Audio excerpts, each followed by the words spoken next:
नमस्कार। माहौल क्या है कि हरियाणा सीरीज में आज हम पानीपत जिले में आए हैं। पानीपत तो आप जानते ही हैं, 3 लड़ाइयाँ पानीपत की फेमस है, उसकी वजह से पूरी दुनिया में पानीपत का नाम है। दूसरी वजह यह भी है कि महाभारत में लिखे के हिसाब से पांडवों ने कौरवों से जो 5 गांव मांगे थे, उसमें मैंने सोनीपत बताया, एक पानीपत भी है। और पानीपत वर्तमान में बुनकरों का जिला कहा जाता है, बुनकरों का शहर कहा जाता है। यहाँ हथकरघा के बहुत काम होते हैं, दवाई का बहुत अच्छा बिजनेस है और पूरे देश में भारतीय सेना को और रेलवे को जो कंबल दिया जाता है, कंबल की सप्लाई, वो भी पानीपत से होती है। लेकिन मैं आया आज एक गांव में हूँ ये जानने के लिए कि गांव जो ये बाल जटान गांव है, इस गांव की बड़ी खास बात ये है कि हरियाणा के रईस गांव में ये एक गांव है।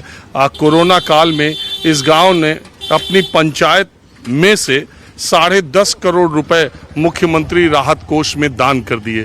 आपको सुन के ये अचरज होगा, लेकिन इस गांव के जो पंचायत का खाता है उसमें 153 करोड़ रुपए अभी जमा है। इस गांव में जाट ज़्यादा है, इसलिए बाल जटान जो गांव का नाम है, बाल जट्टन भी बहुत लोग इसको कहते हैं, गांव का नाम है।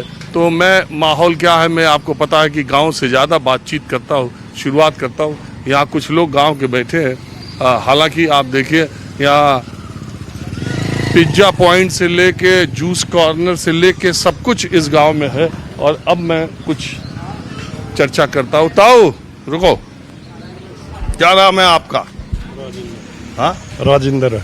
आप इसी गांव के रहने वाले? हाँ, इसके। अच्छा, एक बात बताओ, एक गांव के जो पंचायत का खाता उसमें 150 करोड़ रुपए जमा है? हाँ, और हाँ? और ज्यादा। ये कहाँ से इतना पैसा आता है? या इसका पैसा कड़े दे रखा तो या बना रखी। ये रिफाइनरी वाला? हाँ। ओ अच्छा, ये देखिए इंडियन ऑयल की है ना? हाँ। इंडियन ऑयल की रिफाइनरी यहाँ पर बनी तो गांव का जो जमीन का अधिग्रहण हुआ, जमीन का, पंचायत की जमीन का, उससे जो पैसा मिला मुआवजे के तौर पर, वो तब से रखा ही हुआ है। उसमें रखा है। और जो जमीन में खेती बाड़ी होती है उससे भी जो आमदनी होती है उसमें जाता है? नहीं, उसमें कुछ नहीं। पंचायत की जमीन, पंचायत की बहुत है, ये भी बहुत है। वो भी कई सौ एकड़। हाँ। तो ये इसका 153 करोड़ ब्याज जुड़ता ही जाता है कि उसमें से कुछ निकालते भी हो? कुछ नहीं निकलता उसमें तो। कुछ गांव के विकास के लिए कुछ व्यवस्था? बस क्या हो गया, थोड़ा घना निकल जाए, नहीं कुछ नहीं निकलता।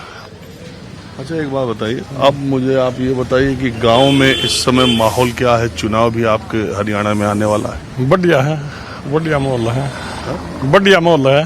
किसके लिए? उसकी कांग्रेस की देंगे। सरकार तो बीजेपी की चल रही है। बेशक चली रहो बीजेपी की, आड़े को नहीं वोट उसकी। हाँ? आड़े को नहीं है। इस गांव में ज्यादा जाट लोग हैं। हाँ, जाट। हाँ? हाँ। तो जाटों का वोट किधर है? कांग्रेस पर। और वो चौटाला वाली पार्टी पर? वो ना, उस पर नहीं। और बाकी जातियों के? बाकिया की तो है नो चुगड़ती है। सब पे है चुगड़ती है। चौगर्दी? हाँ। लेकिन जाट एक ही जगह है। हाँ, न जाट भी है चुगड़ती। तो सारे को है ये तो वोट, सबको, सारे को चल रहे हैं। तो एक बात आप बताओ, हाँ। ये जो गांव का माहौल है, जो शहर का माहौल है, देखो पिछली बार जो चुनाव हुआ था, पानीपत शहर की सीट और उससे लगी सीट 2 बीजेपी ने जीती, गांव वाली जो थी वो कांग्रेस ने जीती। ये बात सही है? इस बार समीकरण, ताऊ एक मिनट, इस बार क्या समीकरण बन रहा? हाँ, ठीक है। हाँ, ठीक है, बस हो गया। ये नबूद भाई ने, ये नबूद है।